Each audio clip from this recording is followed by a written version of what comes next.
It can be no surprise that I have had an Autel Nano Plus here on the channel for the last week, as I've been pumping out videos around this new drone. I have been flying the crap out of this drone and tested it up against the Mini 2 and the Air 2S. And must say I was pleasantly surprised with the result. But more about that later. There's no doubt that the Autel Nano Plus is a very important drone, especially for people where weight is a concern. Especially for us that live here in Europe, where drone regulations are going to be very tight after the 31st of December 2022, where everything above 250 grams not having the mandatory C label will be outcast to fly 150 meters away from urban areas. This drone plays a really important role, as it packs a tremendous amount of power into a tiny 250 gram package that will still allow you to use it inside the city.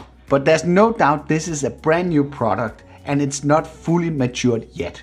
There are features that are not available. There's also some weird stuff going on that I want to address later in this video, as well as some of the issues around wind. Due to the strong wind, please fly with caution or return to home. That I have experienced. I do want to set the record straight and tell you here up front that this drone was sent to me by Autel. So I'm not going to tell you anywhere in the video that you have to go and buy this drone. I'll just list all the stuff that I like about it, the stuff that I didn't like about it, and then you can make up your own mind. So let's dive right in and start with the good stuff. There's no doubt that Autel have made some clever choices around the camera that will set it apart from competition. The sensor is pretty huge, it's 0.8 inch, and they have implemented RYYB filter technology that will let in 40% more light. This is a collaboration Autel have made with Huawei and Leica, and this will allow the camera to have an aperture as low as 1.9 compared at the f2.8 seen at the competitors, making the Nano Plus camera one stop brighter. That makes quite a significant difference. If you don't know what these stop units are, one stop is equal to either halving or doubling the amount of light. The Nano Plus is being operated with a brand new software called Autel Sky that has been developed to this line of drones. But it gives you a very nice overview of the drone and all the basic features that you need. It's very simple. It's as simplistic as you know from the Fly app, and you will find many similarities. In general, I like the design of the Autel Sky app. It offers a very simplified flying experience, and you can tap the screen and you could basically make all the telemetry go away, so you have a nice clear view of what it is the drone is actually filming. The drone is capable of recording a maximum 4K at 30 FPS. Right now 24 and 25 frames per second are not available, but hopefully something they will add in later. Reduce the resolution to 1080p if you want to record in the maximum resolution of 60 FPS. The video colors look really nice and natural. There's a lot of details in the image that is really crisp. Here you see a few examples that are shot in daylight so you can judge for yourself. Some would argue that the details that you see in the image is a result of over-sharpening. Personally, I like the look and feel of the footage. Right now there's only one color profile available, and that's an 8-bit standard profile. You have up to 16 times zoom. This is digital, so the quality will drop significantly if you go over 2x, but this is good enough to scout out any locations that you might want to film. You also have the option to take photos in intervals while recording video. I was totally blown away what was possible with this drone recording video at night. And it became very obvious when I was putting the footage up against Mini 2 and Air 2S. Two drones that are spaced $350 on each side of the Nano Plus if you compare the Fly More combos. Most of my shootings were done in auto, as I don't have any ND fillers available yet. Freewell reached out to me and promised me to send me the latest filter kit for the Nano Plus. So if you're interested in that part, I'll make a separate video about that, and I'll make sure to link that up here once it's available. But there are manual camera settings available by enabling the Pro mode. These are available for both photo and video. The longest shutter speed that is available is 8 seconds. I did run into problems trying to set the shutter speed manually, as it kept jumping back to 1 or 15 seconds. It needs to be airborne to apply the setting. Photos are right now limited to 12.5 megapixel. A 50 megapixel option will be available later. You have 4 photo modes: single, burst, timer and AEB. where you can shoot 3 or 5 photos at the same time with different exposures. For photo size, you can select 4:3 or 16:9, a cropped version of the 4:3. You can decide if you want to shoot in JPEG, RAW, or both for photo, pano, and hyperlapse. Yes, it's possible to do hyperlapse in app, even though the functionality right now is pretty limited. You will have a pano mode where you can do the traditional vertical and horizontal as well as a sphere, but also a wide option where it stitches 9 individual photos automatically in the app, which is probably my preferred option. Imagine how crazy that will be once you get access to the 50 megapixel photos, under the assumption that you will be allowed to use that option. With this app, you will get access to 4 quick shot modes that will help you pull off some pretty nice shots. For those familiar with quick shots, rocket and orbit are pretty self-explanatory, where fadeaway is more like a drone that you know on the DJI products. And the one that you see right now is the flick option. The drone has 3 flight modes: smooth, normal, and sport. Smooth is similar to tripod mode, where every movement is slowed down that will make it very easy for you to capture smooth footage. Normal is just a normal operating mode, and sport, that is of course if you want to get fast from point A to point B. Just know that obstacle avoidance are not available when you are flying in sport mode. The only way to switch between the flight modes are through the Autel Sky app, as there's no dedicated button available on the remote. The app contains a nice album that will allow you to preview the photos and videos that you have recorded, as well as downloading them to your phone. There's also a nice editing tool included to slice and dice your photos and footage. I haven't played much around with this tool yet, but from the looks of it, it looks pretty easy to use. Maybe when more of you get hold of your drones, I should do a separate video of how you edit on your cell phone using the Autel Sky app. Obstacle avoidance sensors, front, back, and bottom is super cool in such a tiny 250 gram package. The obstacle avoidance sensors work really well. Some would argue that they are too sensitive and might end up turning them off. Just be aware that the sensors are not working in low light, which I learned on the hard way, as I was almost about to hit myself in the head backing away from an obstacle during the night shoot. Another really pleasant surprise is how fast it locks onto GPS. That's basically a non-issue. When you fire up the drone and you connect the remote, the drone is almost instantly ready to take off. Where with some of my other drones, I have to wait ages to get a decent GPS lock. It does spend a lot of time of doing gimbal self-checking on the other hand, which is pretty annoying, and I hope they can minimize that at some point. Once that is ironed out, you are airborne pretty fast with the Nano Plus. One of the things that are super nice with this drone is very fast charging times.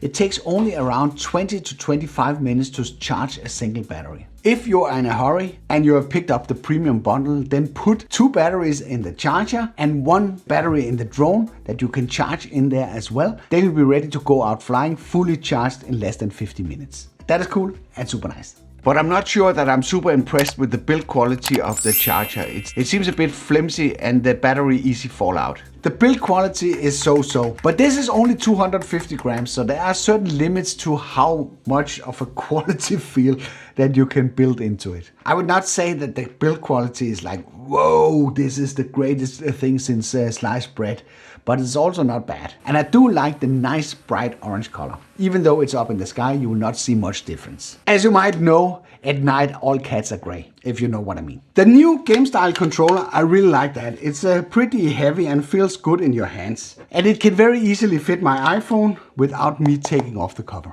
A few annoying things with that one is of course the sticks. There are no way of storing these sticks inside the remote. There are suggestions that you could screw it into these plastic holes here, but eventually they will wear out and you will end up destroying your remote. I would not recommend screwing them into the back side of the remote, that's for sure. And as there are only one set of sticks, the ones that fit in the remote that's included in the package, it's pretty critical you store them in a location where you can find them. Crap, I lost one of the sticks in the bottom of my car.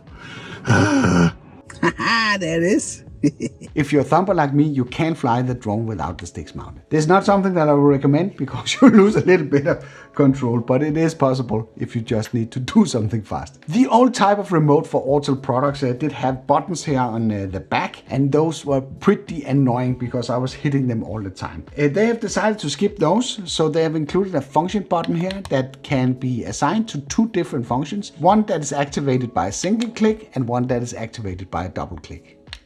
Because this is a very young product and in some areas not fully mature, it's important that you know if you press the profile in the Autel Sky app, you can pull a flight lock. So in case you run into problems and your drone might get damaged, you would probably be asked to pull that flight lock and send it to Autel for further analysis. This is located in the personal center in the Autel Sky app, where you also can see your current flight stats as well as the app version number, and you can clear the cached images. There's also a device management section that can be used if you own multiple Autel products. If you often fly in rainy or hazy environment, Autel has included a defog option under the camera settings that will allow you to reduce the haze in the image. But you can judge by yourself by this before and after. I know it's adjusting the image settings, but it seems to be working pretty nice. That was all the good stuff. Let's talk a little bit about the weird stuff. The drone needs to be airborne to be able to activate 4K video. I learned that because during my testing I have been recording while the drone is standing on the ground. And it turns out it's only recording 720p when it's standing on the ground, as it enters into some sort of a low power mode. There are no indicators in the app that will tell you that it's only recording in 720p. In general, it would be nice to have access to the shooting parameters of the video so you would know approximately what settings the camera is applying. This will going to be especially important when we are going to play around with ND filters. It's a small thing. The takeoff slider, I find that pretty weird. I don't like the way that it operates, that you have to press down and then slide it to get the drone to take off. So in many cases, I'm simply just using the remote to start the engines and then off we go to the races. If I did not turn on the remote, the drone, and connected the phone in the right order, I would have a hard time getting it to connect. In this week, the firmware alone has been updated 2 times and it's gotten better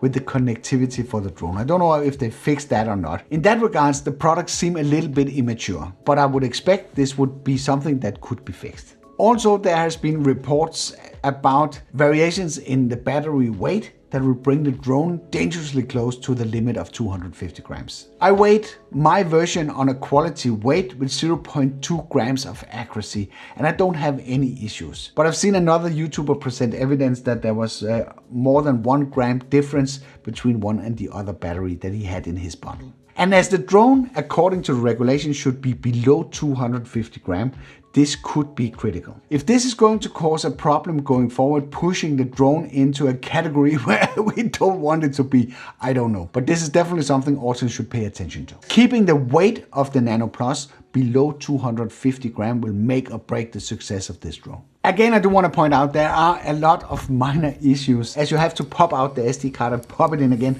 to make the drone accept it. Also, sometimes when you press start recording, it says stop recording and the other way around. One of you asked me if you could fly the drone indoor. There have been reports about the drone acting really weird if you started to take off indoor. So I tested it over my bed so I could kill it off before it decided to skyrocket into the roof. You know, you can cut the motors anytime by pushing the sticks inward. So my finding during this short test was that it was drifting a bit because it didn't have a GPS lock, and I had to compensate in the beginning to keep the altitude. And after that I could let go of the remote and it was just hanging there, floating a little bit back and forward, and I could land it without any issues. When I presented this video in the Autel Facebook group, I got a lot of feedback from people asking all sorts of questions, as they clearly had a different experience flying their Autel Nano indoor, some of them even wrecking it against the wall. This might be related to earlier firmware versions, at least what I could say from the limited testing that I did. I had no issues flying indoor. No, I'm not going to repeat that test. So now we are getting to the biggest grief that I have with the Autel Nano Plus. I absolutely love the drone. I love everything about it, the size, features and all that. But one thing where it really struggles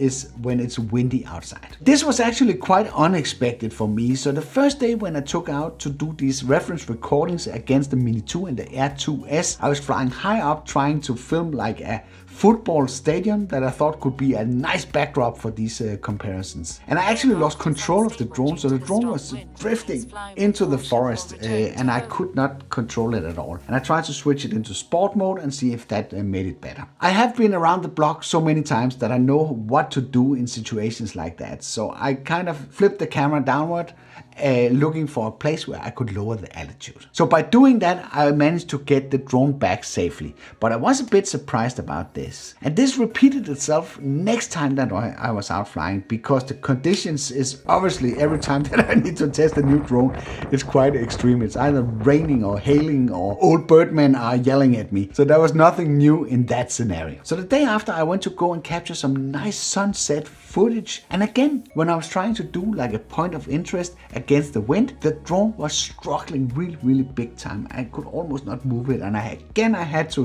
switch it into sport mode, lower the altitude, and then just try to work with the conditions that I had. This is quite a limitation that I hope Autel will do everything that is possible to address. Maybe it's because I'm flying at low temperature that they limit the output of the battery so that it doesn't have that much power to fight the wind. I don't know, but I really hope that they will optimize this part of the product, at least to improve the performance. I put it head to head with some of the other drones, and the Mini 2 is significantly better at dealing with these windy situations. So I would highly anticipate there is room for improvement. This does not make the drone unusable. You just need to pay attention to the conditions where you fly. Autel claimed they have improved the wind performance with the firmware upgrade 108, but I've not been able to confirm that yet. The drone should be capable of doing level 5 wind performance. And in case that you're wondering what these levels are, I found this website that shows what wind speeds to expect for the different levels. So what do you think about the Autel Nano Plus? Do you have any additional questions that I haven't answered in this video? Let me know in the comment below.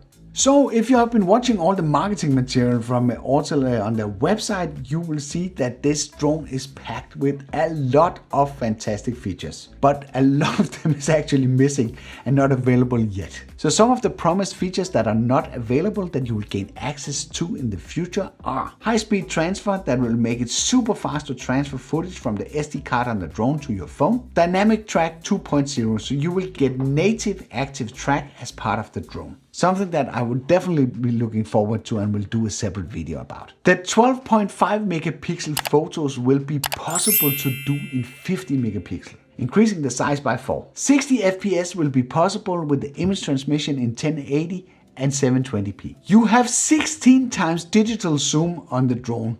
Autel claims that this can be improved even further. Also, you will gain access to HDR photo and video, as well as a 10-bit color profile. So the future really looks bright, even though I would have preferred these features to be there from day one. We have kind of gotten used to that we will get the product half-baked, and then they will add in the features incrementally over time. As long as this is within reasonable time, I'm perfectly fine with that.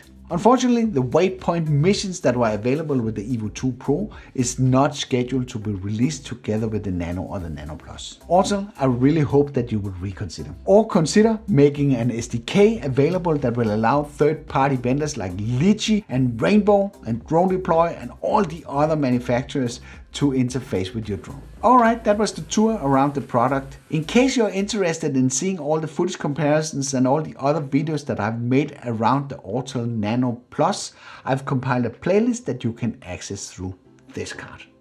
I hope you liked this video. If you did, then feel free to give a like. If you didn't like it, feel free to press the dislike button twice. Thank you for watching, and I'll be seeing you around.